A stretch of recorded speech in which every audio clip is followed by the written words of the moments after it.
starting with you, Craig, and we'll work in, if you like. What do you see as the biggest internal pressures? And I specifically say internal because I want to come on to the external threats later on. I would say the debt, because that constrains a government in terms of the social programs that it can offer. The recession has been, let's say, anemic, or the recovery has been anemic at best.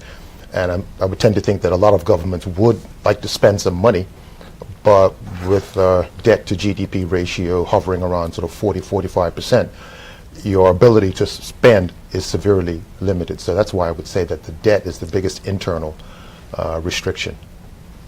John?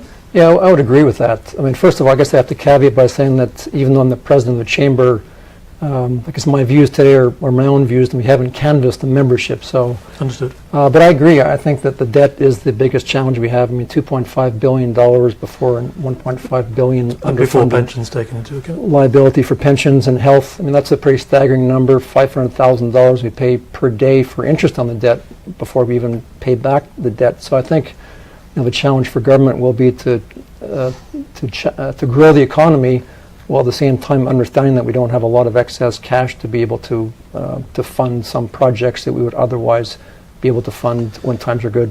Well, we'll certainly come on to the growth later on, because I know that was a big part of the pre-budget report that the Premier released. But Sharon, what do you think the biggest problem is?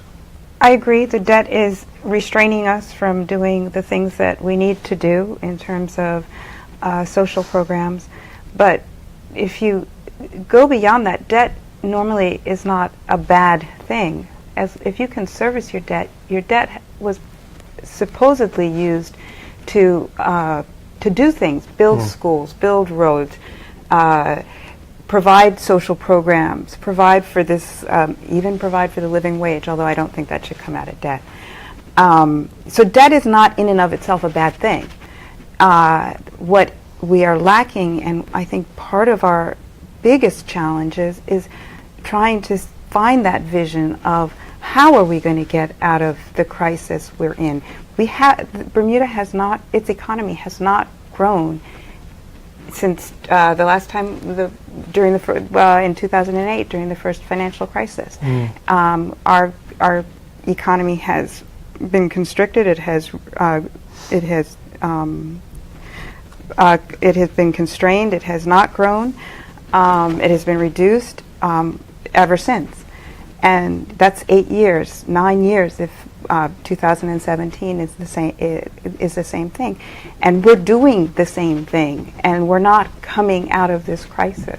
And unless we come up with a vision for, as Premier Burt is talking about, grow the economy. If we grow this economy, then the debt is no longer a problem.